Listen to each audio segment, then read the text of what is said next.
உலக அளவில் இந்த கிரிக்கெட்டுங்கிறது ரொம்பவே ஃபேமஸ் தான். அதுலேயும் இந்த வேர்ல்டு கப்பை விட ஐபிஎல்லுங்கிறது ரொம்ப ஃபேமஸ். இந்தியா மட்டும் இல்லை, எல்லா கண்ட்ரிலையும் சொல்கிறேன். இதே விஷயத்தை நம்ம ஃபுட்பாலில் எடுத்துக்கிட்டால் இந்த ஃபீஃபா வேர்ல்டு கப்னு ஒரு விஷயம் நடக்கும். இது 4 வருஷத்துக்கு ஒரு டைம் நடக்கும். இதுவும் வந்து பயங்கர ஃபேமஸ். இப்போ இந்த ஐபிஎல்லாம் மில்லியன் கணக்கான மக்கள் பார்க்குறாங்கன்னு வச்சுக்கிட்டா, அதே விஷயத்த இந்த ஃபீஃபா வேர்ல்டு கப் இருக்குல்ல, பில்லியன் கணக்கான மக்கள் பார்ப்பாங்க. 2 ஈவெண்ட்டுமே எக்ஸ்ட்ரீம் பாப்புலர் தான். எனக்கு ஒரு கேள்வி இருந்துச்சு, சரி இது ரெண்டுத்துலேயுமே வந்து எதில் அதிக ப்ராஃபிட் வரும்? இந்த மாதிரி கிரேசியான கேள்வி உங்களுக்கு இருந்தால் மறக்காம இந்த வீடியோ ஃபுல்லாக பாருங்க. முதல்ல நமக்கு ரொம்பவே தெரிஞ்ச ஐபிஎல் எடுத்துக்கலாம். இது வந்து வருஷம் நடக்கிற ஒரு ஈவெண்ட். இதோட ஆக்ஷன் ஸ்டைல் எப்படி இருக்கும்னா, 25 பிளேயர்ஸ் எடுக்கலாம். அது மட்டும் இல்லாமல் அவங்களுக்கு 125 கோடி வரைக்கும் வந்து அவங்களோட பர்ஸாக அவங்க வந்து கொடுப்பாங்க.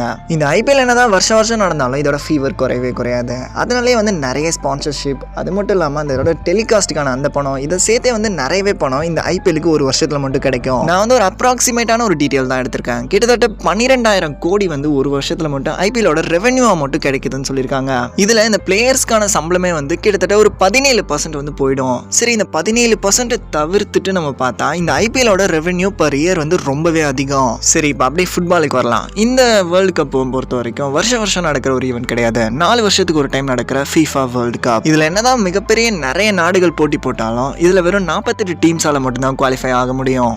அது மட்டும் இல்லாமல் இந்த உலகத்தில் அதிக மக்களால் பார்க்கப்படுற ஒரு ஸ்போர்ட் ஈவெண்ட்டுங்கிற பேரும் இதுக்கு தான் இருக்கு.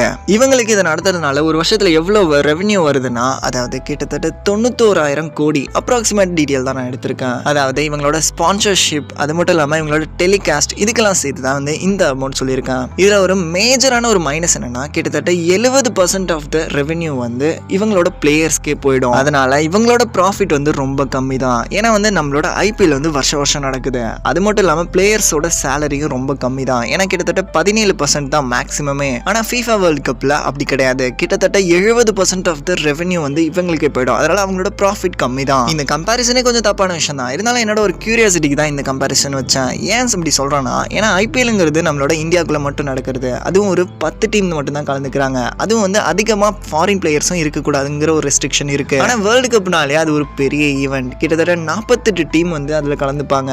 அதுவும் 100 டீமுக்கு மேலே வந்து போட்டி போட்டு அந்த 48 பிளேஸ்க்குள்ளே வரணும். ஓகே ஃப்ரெண்ட்ஸ், என்ன மாதிரி கிரேசியான விஷயம் உங்களுக்கு பிடிக்குன்னா இந்த சேனலை மறக்காம சப்ஸ்கிரைப் பண்ணிடுங்க. அடுத்து ஒரு சூப்பரான வீடியோ பார்க்கலாம். Stay tune.